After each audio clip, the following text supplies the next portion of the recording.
The second thing, I have just signed a request to the Justice Secretary, copy furnished the Bureau of Immigration, for a request for a lookout order for these individuals listed here. And I will enumerate. Okay, I will enumerate. The lookout order that I have requested, the DOJ and the Bureau of Immigration are on. OIC Assistant Regional Director Henry C. Alcantara. OIC District Engineer Bryce Erickson B. Hernandez. OIC Assistant District Engineer J.P.T. Mendoza. Engineer Ernesto C. Galang, Planning and Design Section, DAPO DPWH. Engineer John Michael E. Ramos, Construction Section. Engineer Norberto L. Santos, Quality Assurance and Hydrology Section. Engineer Jaime R. Hernandez, Maintenance Section. Florarin Y. Simbulan, Administrative Section. Juanito C. Mendoza, Finance Section. Engineer Benedict J. Matawaran, Procurement Unit. Mr. Alex H. Abidillo, President, Legacy Construction Corporation.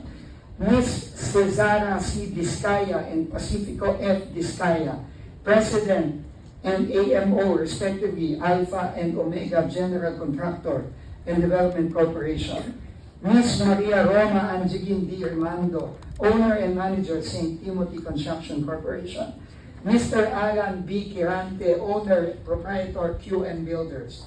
Mr. Ernie G. Bagao, Owner, Proprietor, EGB Construction Corporation. Mr. Yumir S. Villanueva, President, Top Notch Catalyst Builders, Inc. Ms. Aderna Angie D. Alcazar, President, CEO, SunWest Incorporated. Mr. Edgar S. Acosta, President, High Tone Construction and Development Corporation.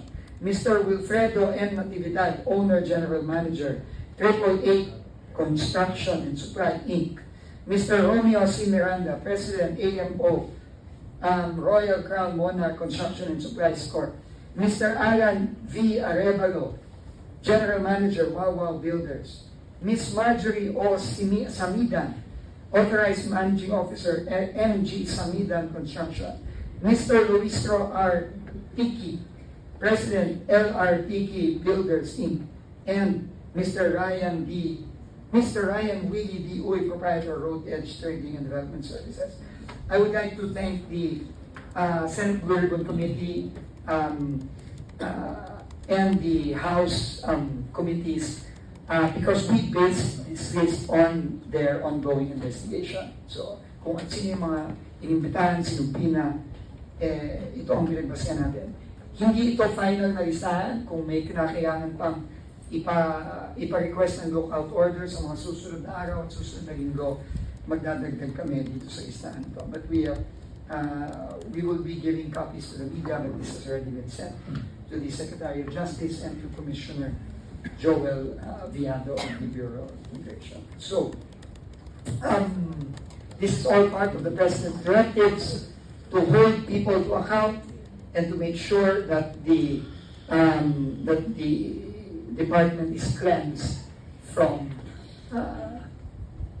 these people who have unfortunately not taken care of the people's money. So, those are my two announcements.